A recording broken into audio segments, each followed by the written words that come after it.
I wanted to find somebody so bad.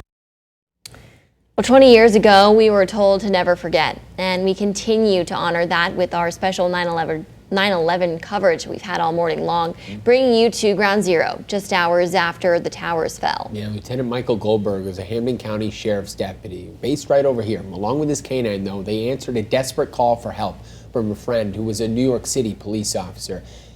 They were on scene by about 12:30, ready to search for survivors. Here's what he says happened next. And we started getting, ready to go inside what, at that call, everybody was calling the pile at that time. At the time, it was, I had a dog that could find people, and that was what was tentatively working at the time.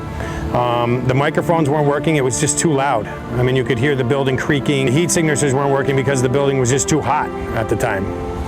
So, dogs were working.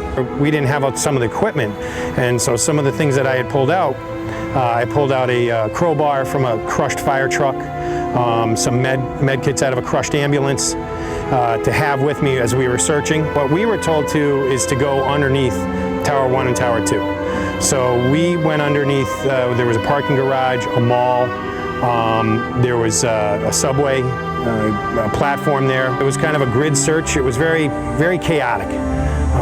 We knew we just wanted to get in there and find if there were people trapped, to get them out. Did you find any survivors? No, we did not find any survivors. When Building 7 had collapsed at around 5 o'clock on that day, we were inside the mall structure, and you could hear it. I mean, it sounded like a freight train. A few of us that were just kind of talking to each other, just saying, hey, this is it. Because there was this wall of debris that came down.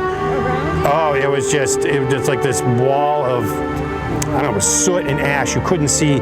So as we're talking, you could barely see as it was underneath in the plaza.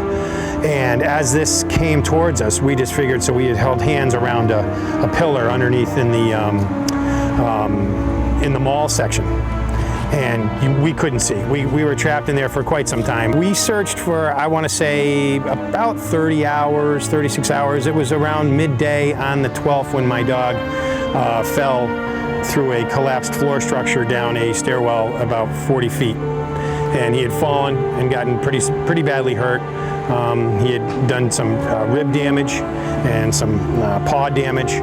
So they called, the fire department called for an ambulance. The ambulance removed him from the pile to at the time was a mobile veterinarian clinic that was set up for the search dogs at the time to give them fluids because it was really just exhausting for the dogs. We had to have IVs. The amount of destruction is really what kind of sticks with me after all these years.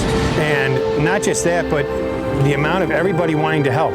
It wasn't just firemen, it wasn't just, police officers. You were talking, the Iron Workers Union was there in force. I mean, there was just all these people. When we had come out the first night at about 8 o'clock on September 11th, there was an 18-year-old girl holding a box full of cheeseburgers from the Outback Steakhouse. And here they are in this field of destruction, not thinking of themselves, just thinking about helping.